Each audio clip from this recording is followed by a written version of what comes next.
tarde a todos. Bem-vindos a esta bonita casa, que não é Santa Casa da Misericórdia, mas a ACIF convidou-me para fazer esta palestra a vocês.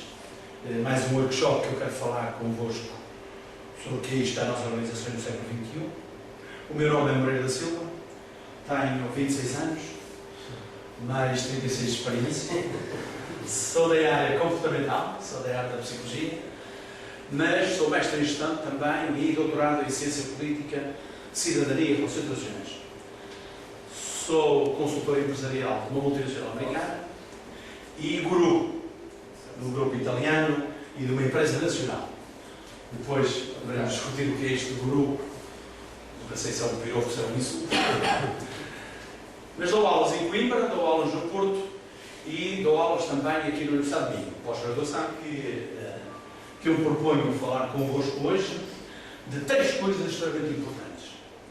São organizações positivas, que as organizações positivas englobam 2 fatores primordiais: a inteligência emocional, que eu vos quero falar dela, e a psicologia também positiva, que são 2 áreas dentro da minha área comportamental, que é a minha especialidade. São 2 áreas novas, uma tem uma quinzena de anos e outra tem meia dúzia de anos. A inteligência emocional tem uma quinzena de anos, só este século é que começámos a implementar nas organizações, portanto é uma coisa muito nova. E a psicologia social, a psicologia positiva, tem meia dúzia de anos, está bem? Há uma senhora que também é guru na área da gestão, uma senhora chamada Rebecca Dates, que diz isto: as organizações são acima de tudo gente. E é verdade, vocês podem ter o melhor produto do mundo, amanhã estão aí os chineses com um produto igual ao vosso, se calhar até melhor. Há uma coisa que eles nunca irão copiar, são vocês. Tudo é copiado, menos as pessoas. E as organizações são vocês que vão fazer a diferença das organizações. Eu costumo dar o exemplo, nós casa, trabalho em casa, paramos sempre no pão quente da Dona Rosa, não é? Por que será? Será que é por causa do café dela? Ou será que é por causa da Dona Rosa? Provavelmente é por causa da Dona Rosa, que já nos conhece, já nos trata por nome, já saímos do carro, já está a tirar a nossa dica, o nosso simbalino, como nós dizemos no Porto. E esta é que vai fazer a diferença dos outros cafés que estão lá à volta no quarteirão. Se calhar existem lá 3, 4, 5 cafés, mas nós vamos sempre para o café da Dona Rosa. Portanto, são as pessoas que vão fazer a grande diferença.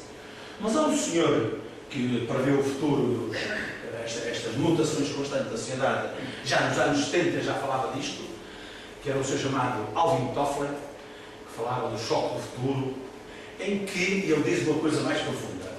Do que as organizações necessitarão cada vez mais, será de homens e mulheres que aceitem responsabilidade, que compreendam como o seu trabalho se encaixa nos outros, que sejam capazes de desempenhar tarefas cada vez maiores, que se adaptem rapidamente a circunstâncias diferentes e que estejam sensitivamente sintonizados com as pessoas que os rodeiam. Não sei se me fiz com isto, mas eu também ando a implementar isto nas organizações. Hoje o grande truque nas organizações é, com pouco, fazermos muito. Esta é a realidade das nossas organizações. Com pouco, fazermos muito. Mas este pouco, obviamente, tem que ter estas características, que é, cada vez, que aceitem mais responsabilidade. Mas não se espantem, eu vou falar, estou no mundo masculino, estou no mundo do futebolês, que está muito agora, muito in, não é? E quero-vos falar um bocadinho de futebolês. Quero-vos contar o que é que aconteceu com o Cristiano Ronaldo, quando com 17 anos, foi jogar pela primeira vez no Manchester.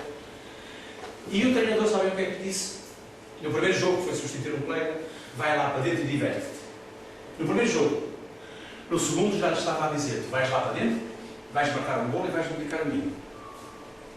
Na época seguinte já lhe estava a dizer: tu vais ser o melhor marcador do campeonato. Cada vez mais, cada vez mais, cada vez mais. E é assim, não fiquem espantados. Quando nós fazemos 100, obviamente, vou falar para os benfiquistas. Vocês são capazes de trabalhar isto melhor do que eu sou da cidade invicta na minha plenitude, para o bom e para o mal. Mas, para os benfiquistas, se calhar estão recordados disto.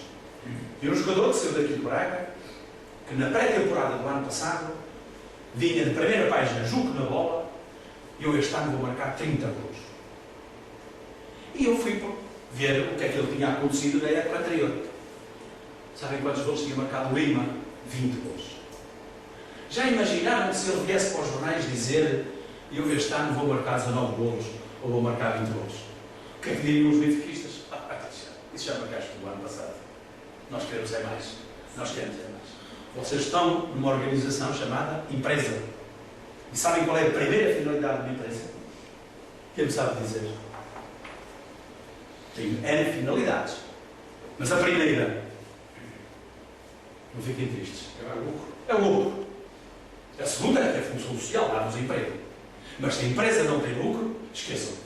Não há empregos. Esta é a realidade que às vezes nós nos esquecemos. É que a primeira finalidade de uma empresa é o lucro. E devem estar todos em sintonia em relação ao objetivo primeiro. Agora quero dizer isto. Eu passei pela presidência do Conselho de Ministros, fui adjunto dos governos deste país e conheço bem a classe política. Não vai ser a classe política a tirar este país da fossa.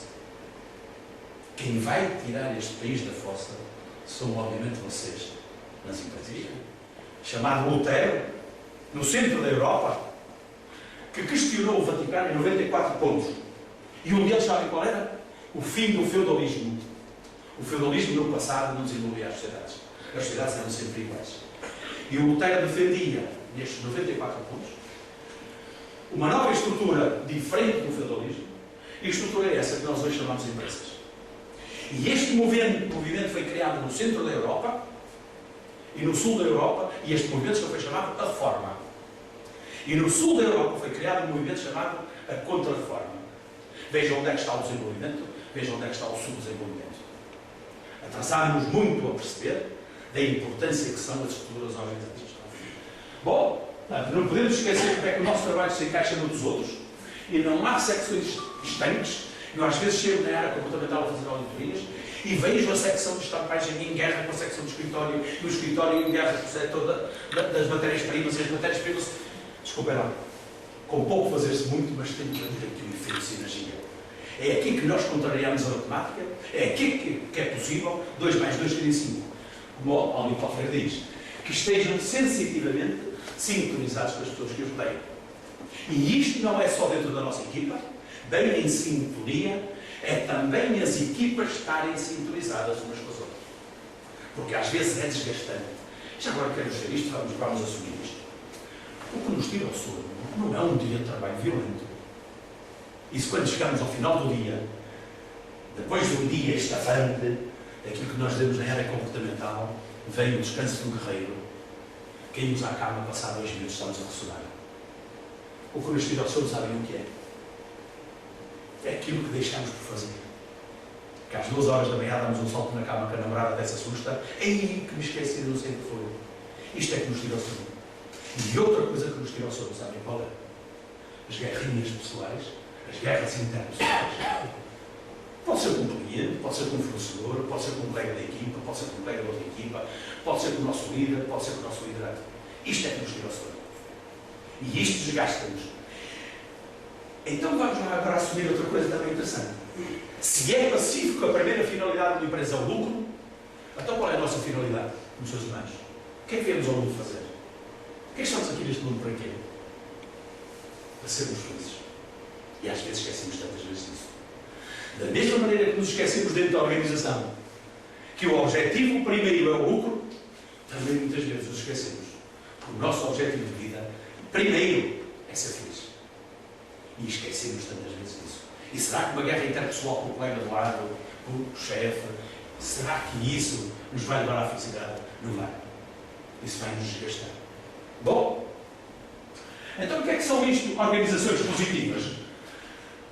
São organizações que influenciam o comportamento dos seus colaboradores com o intuito de os tornar mais autoconfiantes, otimistas, mais resilientes e com emoções inteligentes.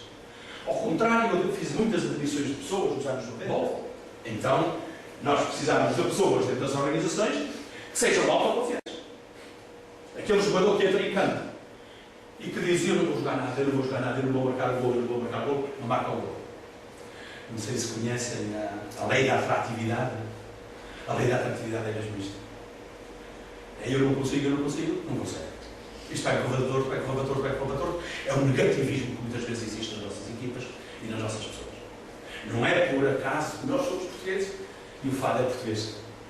Somos negativistas, ampliamos demais as coisas negativas que nos acontecem na vida e damos pouco valor, muitas vezes, às coisas positivas. Eu gosto de contar o São Francisco, que era um homem que fazia bem à comunidade espetacular, que ia ao domingo visitar os presos, visitar os doentes que não tinham visita no hospital, conversava com eles, ninguém falava dele. Um dia ele foi a uma festa de aniversário do seu melhor amigo e bebeu um copito a mais. E exatamente chegou ao prédio onde vivia, o elevador estava variado.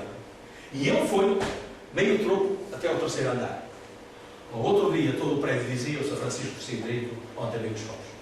Durante 20 anos, 25 anos que ele fez bem à comunidade, ninguém falava dele. Só porque ele bebeu um copito a mais. Ao outro dia já toda a gente falava dele. Mais grave do que isto, às 11 horas da manhã, todo o quarteirão dizia: o Sr. Francisco do 25 sem direito, ontem veio os copos. É esta a sociedade onde nós vivemos. Valorarmos em excesso e valorizarmos em excesso, às vezes, aquilo que não tem valor, valorarmos aquilo que não tem valor, ou valorizarmos em excesso aquilo que tem pouco valor. E aquilo que é bom, damos muita importância. E temos tanta coisa boa na vida. Tanta. Bom, depois, obviamente, mais otimistas. Eu consigo. Mais resilientes. Os católicos têm uma frase famosa para isto. Resiliente, o que é isto? É saber nos levantar quando nós caímos. E nós caímos tantas vezes ao longo da vida, e tantas vezes nos levantamos, principalmente quando éramos crianças, e tantas vezes nos levantamos. E os católicos têm uma frase para isto, que é: Deus não se importa quantas vezes vocês caem, importa-se quantas vezes vocês se querem levantar. E é esta a importância e a diferença entre os vencedores e os vencidos da vida. Aquele que cai deixa-se ficar, e aquele que cai, mas luta para se levantar. E temos muita gente, e a capacidade dos portugueses tem sido exemplar nos últimos anos, de uma capacidade de resiliência. Os homens da qualidade não gostam muito que eu diga isto, mas eu vou assumir convosco. E vou falar outra vez futebolês, Paulo Bento, no segundo ano, no Sporting. O Sporting jogava muito bem, mas não marcava golos. Qual é a finalidade do jogo de futebol? Ganhar. Depois, se possível, então jogar bem. Primeiro marquem os golos, está bem? E depois, se possível, joguem bem. Agora, se marcam os golos com o ombro, com a cabeça, com o pé ou com a mão, tipo Maradona, a diferença é claro que não é. E depois, se possível, joguem bem. E às vezes esquecemos disto. Trabalhamos muito bem tudo o que fazemos, mas nem tudo o que fazemos deveria ser para trabalhar tão bem. Há coisas que nos levam à tal finalidade primeira da vida. Há uma coisa que se exige a todos nós hoje: assertividade. E assertividade não é deixar de dizer ao chefe: não gosto da maneira que me fala. Mas aquele indivíduo que diz: chefe, não gosto da maneira que me fala, à frente de colegas e à frente de clientes, esta pessoa, na área comportamental, nós chamamos agressivo. Tradicionalmente, esta pessoa dá problemas na organização toda a vida. Aquela pessoa que pensa, mas não diz, é passiva. A organização não pode contar com ele para nada, porque não sabe o que é que ele pensa. Agora, aquela pessoa que diz: chefe, não gosto da maneira que me fala, no sítio certo, no local certo, na hora certa e no tom de voz certo, esta pessoa vale muito. É o tal autocontrole. Às vezes tenho vontade de dizer, mas se eu estou à frente de clientes, à frente de colegas, não. Vou autocontrolar-me e na hora certa vou dizer. E vou conversar. Isto chama-se assertividade. Isto vale muito. Num profissional assertivo vale muito. Agora, se vocês tiverem um QI baixo no seu trabalho, procurem ter um QI elevado. Se tiverem um QI elevado, procurem ter também um QI elevado. Porque normalmente o indivíduo com QI, estou à vontade de fazer isto, tem uma filhota na área da investigação científica e tem um QI elevadíssimo. É muito boa, sabe para quê? Para estar sozinho a investigar. Tem uma dificuldade de trabalho em equipa fabulosa. Tem dificuldade. Os QIs elevados. O indivíduo com QI elevado adapta-se, trabalha com quem for e tem um espírito espantoso.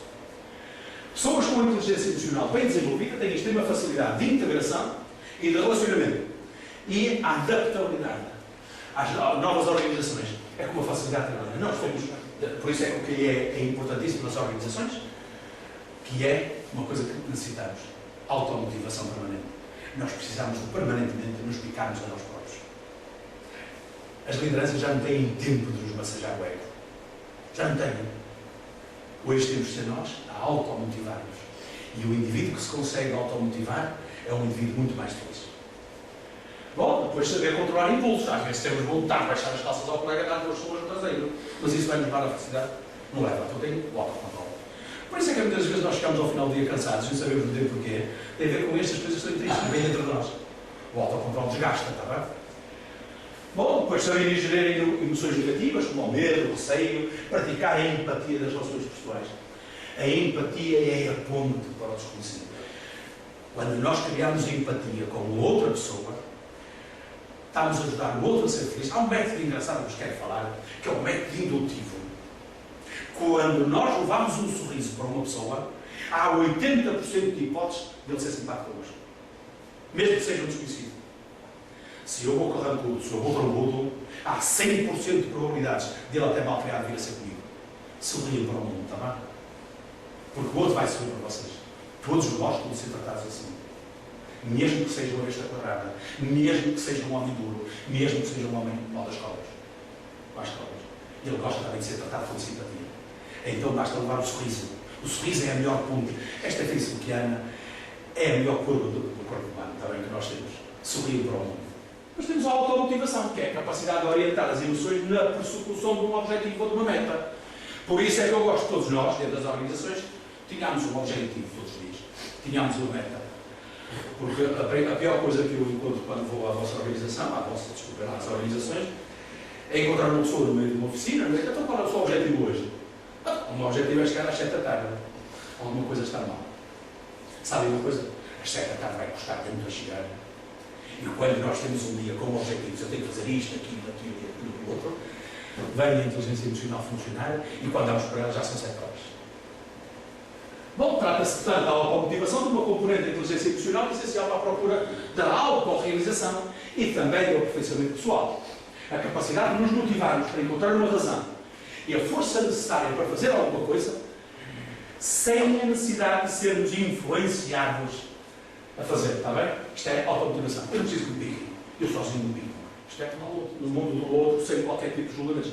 Eu, quando estou a conversar com o outro, eu não devo estar a fazer projeções da minha personalidade. E dizer, olha, ele é muito bom, é benfiquista. Olha, se Benfica já estão a ver? Eu tenho que tentar pôr no lugar dele sem fazer juízos de valor.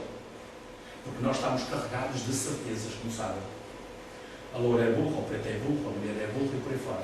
E estas certezas que nós chamamos os mitos urbanos, nós temos que os desmistificar. E temos, todos nós temos. Mas nesta altura faço sempre isto. Já agora, o que é que pesa mais? Esta garrafa de água ou esta moeda, caríssimo colega? Peça, por favor. Ninguém tem dúvida que é a garrafa de água, não? O objeto pesado, o objeto leve, qual é o primeiro a chegar ao chão? O objeto pesado. O objeto pesado, quem disse? Sabe quem é que disse isto? Que era o objeto pesado? Foi Aristóteles. Sabiam? E houve um senhor que tinha uma pancadinha na moleirinha que decidiu estar, que é aquilo que eu vou fazer agora. E chegou à conclusão que vocês sabem. Quem ainda não sabe disto? Reparem bem. Estão a ver toda a gente a ver as duas coisas? Rigorosamente ao mesmo tempo. A física explica isto muito bem. Quem tem física sabe isto muito bem. Este senhor chamava-se Galileu. E foi à Torre de Pisa, que ele era natural de Pisa, mostrar aos seus conterrâneos que eles estavam todos enganados. Qual é o santo padroeiro da cidade de Lisboa? E do Porto? É João. 92% dos tripeiros disseram São João. 94% dos lisboetas disseram Santo António. Todos enganados. Santo padroeiro da cidade de Lisboa é São Vicente de Fora. Santo padroeiro da cidade de Porto é Nossa Senhora de Vandona. Mas nós até jurámos por estes dois caterrados primeiro.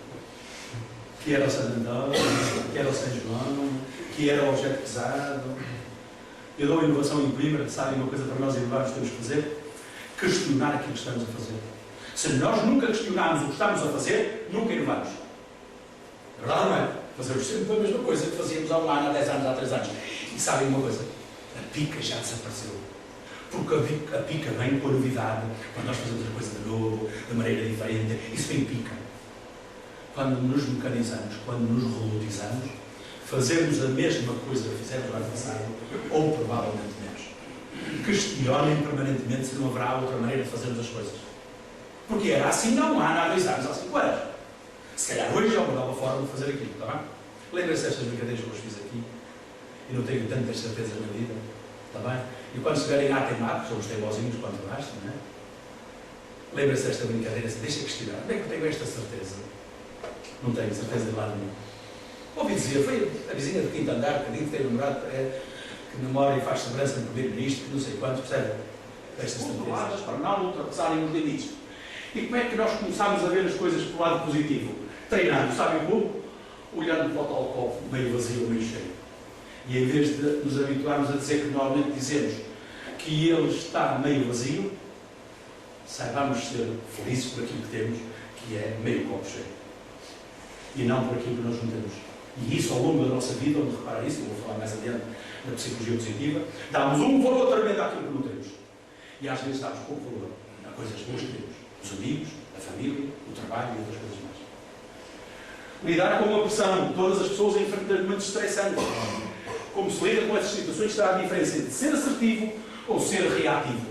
O povo português tem uma capacidade muito grande que é reativa. Só reage perante os acontecimentos. É bom nós começarmos a ser também proativos. Começarmos a ver que há ali possibilidade. Se o meu colega, à segunda-feira, quando o Benfica perde, não lhe posso falar da bola, para que é que eu vou provocar e vou dizer, então vá, pois é, não vais, estão a ver? Estou a criar ali uma guerra, e essa guerra vai me levar à festa, que é interessante. Ainda há pouco tempo estava a fazer uma palestra da Segurança Social e a diretora regional de Faro me dizia isto é que era bom. Integram o quê? Estas competências cognitivas, não cognitivas inerentes ao caráter. Olha, persistência. 2 P's que nós precisamos hoje nas organizações. 2 P's. Não sei se viram o Porta a Porta, um filme que ganhou o Oscar há 3 anos ou 4 anos. Era um indivíduo que era defeituoso, físico, andava com graves dificuldades, nasceu com um problema físico violento, mas não só, mental também. E tinha um sonho, que era ter a profissão de pai. O pai era vendedor. E o pai morreu. E ele gostava de ser vendedor. E sempre que ele ia pedir emprego às empresas, as empresas olhavam para ele. Não posso ser. É que ele até para falar tinha dificuldade. Estou a ver o que é um vendedor, dificuldade de andar, dificuldade em falar, ninguém o aceitava. Até que um dia ele disse, ele ganhou o Oscar, está bem? Da melhor interpretação. E isto é uma história real. Uma empresa que ainda hoje existe nos Estados Unidos, o Watkins. Espetacular.